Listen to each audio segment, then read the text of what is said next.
God bless you today, for today is the day the Lord has made. I'm going to read chapter 25 from the book of Acts. And as always, we ask God in the mighty name of Jesus to please bless us with the revelation of this word so we can grow in the knowledge and grace. All right. Verse 1. Now when Festus was come into the province, refers to him to taking the position of governor at Caesarea. After 3 days, he ascended from Caesarea to Jerusalem. According to topography, he ascended, but according to geography, he descended. Jerusalem is about 2,500 feet above sea level, while Caesarea, situated on the coast, is just a few feet above the level of measurement. Then the high priest and the chief of the Jews informed him against Paul and besought him. They began to besiege Festus with repeated accusations against Paul and desired favor against him, that he would send for him to Jerusalem, laying wait in the way to kill him. Proclaims the idea thought by some that this was to be done by the same 40 men who had originally made the vow to kill Paul. But Festus answered that Paul should be kept at Caesarea, and that he himself would depart shortly thither. Seems to imply that the governor had his fill of the hatred and hypocrisy of these Jews. Let them therefore, said he, which among you are able, go down with me and accuse this man. If there be any wickedness in him, in effect he is saying Paul is a Roman citizen, and must be treated as such. And when he had tarried among them more than 10 days, he went down into Caesarea, and the next day, sitting on the judgment seat, commanded Paul to be brought. This meant the governor was calling for a new official trial. Festus could do this because Felix had never officially handed down a decision. And when he was come, the Jews which came down from Jerusalem stood around about. Evidently some Jews from Jerusalem had immediately come to Caesarea in order to testify against Paul, and laid many and grievous complaints against Paul, which they could not prove. Undoubtedly proclaims that some complaints had been registered some 2 years before. They charged that Paul had indeed violated Roman law in some manner, at which in the next verse hints, but which Luke did not specify. While he answered for himself, neither against the law of the Jews, neither against the temple, nor yet against Caesar, have I offended anything at all. It seems they were claiming that Paul had instigated a new religion, which, if true, would have been against Roman law. But Festus, willing to do the Jews a pleasure, answered Paul and said, Festus feared these Jewish leaders, knowing that if they were willing to bring these types of false charges against Paul, that they would not hesitate to do the same against him to Rome. Will you go to Jerusalem and there be judged of these things before me? This presents a compromise of the governor. Then said Paul, I stand at Caesar's judgment seat where I ought to be judged, proclaims the apostle, seeing through this ploy, knowing that if he went to Jerusalem, the Jews would find some way to kill him. To the Jews have I done no wrong, as you very well know, proclaims that which is true, which Paul hammers home, and rightly so. For if I be an offender or have committed anything worthy of death, I refuse not to die. In effect, Paul is attempting not so much to save his life, but rather to declare his innocence. But if there be none of these things, wherefore they accuse me, no man may deliver me unto them, I appeal unto Caesar. Means it is the will of God for him to stand before Caesar, not the Jews. Then Festus, when he had conferred with the council, answered, refers to the legal advisory council of the governor, which evidently advised Festus that he acquiesced to Paul because of Roman law. Have you appealed unto Caesar shall you go.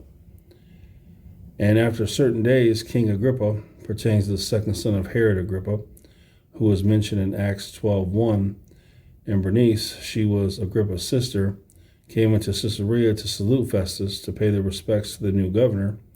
And when they had been there many days, Festus declared Paul's cause unto the king, saying Festus thought Herod had a better understanding of Jewish law than he did, which was true. There is a certain man left in bonds by Felix, speaks to Paul, about whom, when I was at Jerusalem, the chief priests and the elders of the Jews informed me desiring to have judgment against him means that the Jews did not really want another trial for Paul, but rather that Festus accept their accusations at face value and pronounce the death sentence on Paul without any further trial or instigation. To whom I answered, it is not the manner of the Romans to deliver any man to die before that which he is accused have the accusers face to face. Presents this heathen as having better sense of justice than the religious Jews, who of all people should have known better, and have license to answer for himself concerning the crime laid against him, portrays the justice of the heathen government of Rome, with Israel, who was supposed to be God's chosen, having no justice whatsoever. Therefore, when they were come hither, without any delay on the morrow, I sat on the judgment seat, proclaims, as is obvious, the recounting of this episode to King Agrippa by Festus, and commanded the man to be brought forth. Against whom the accuser stood up, they brought none accusation of such things as I supposed. He really didn't understand their accusations, but had certain questions against him of their own superstition. He was actually saying against him of their own religion, and a one of Jesus, shows that Paul in his defense readily preached Jesus to the governor and these Jewish leaders. In this account as given by Luke, we only have a capsule sketch, which was dead, whom Paul affirmed to be alive, proclaims the resurrection, which in its manner was the most astounding miracle the world had ever known. Jesus had been crucified. The Roman records show this, and Festus could check if so desired as well. Roman soldiers made the tomb secure. All this, as stated, was a matter of record. And because I doubted of such manner of questions, he was at a loss as to how to decide such questions. I asked him whether he would go to Jerusalem there be judge of these matters. But when Paul had appealed to reserve unto the hearing of Augustus Nero, I commanded him to be kept till I might send him to Caesar. Then Agrippa said unto Festus, I would also hear the man myself. Tomorrow, said he, Festus, you shall hear him. And the morrow, when Agrippa was come, and Bernice, with great pomp, and was entered into the place of the hearing, with the chief captains and the principal men of the city, the king and his sister took this opportunity to let the city of Caesarea see their glory. At Festus' commandment, Paul was brought forth. It suggested that Luke was in attendance this particular day as well, and was a witness to all the proceedings. And Festus said, King Agrippa and all men which are here present with us, you see this man, about whom all the multitude of the Jews have dealt with me, both at Jerusalem and also here, crying that he ought not to live any longer.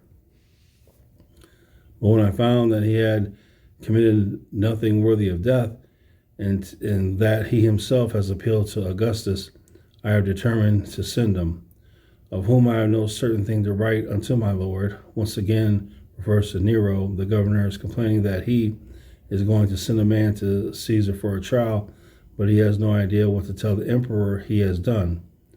Wherefore I have brought him forth before you, and especially before you, O King Agrippa, that after examination had, I might have somewhat to write.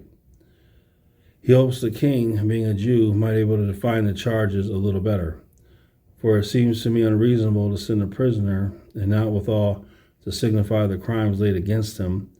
The Roman world found no fault in Paul, even as Pilate found no fault in Jesus, but the world of religion did, as the world of religion always does. So, religion is man-made. Christianity is a personal relationship with Jesus Christ. The great whore and tribulation, that is religion. Religion drinks the blood of the, only God knows the number, hundreds of millions or even billions of people that have died in the name of religion. So religion is the most murderous thing of all. And that's what religion is. It's man-made. And even to this very moment, you'll hear people all the time tell you, I'm fill in the blank, fill in that religion. I'm Catholic. I'm Baptist. I'm Pentecostal. I'm Mormon. I'm this, I'm that, I'm this, I'm that. Never really hearing, I'm a Christian. I belong to Jesus. It's always the religion that they belong to. It's always the religion that they identify with. It's the religion that is their God. So you go to any religious place, and you'll see that it's that religion that is the people's God, whatever it may be. So religion, murderous, something that a man created for power, wealth, sex. And Christianity is a personal relationship with Jesus Christ. It is not a religion. All right. So, classic example, once again, of religion wanting to kill a messenger of Jesus. So, all right, that's verse 25 from the book of Acts. God bless you.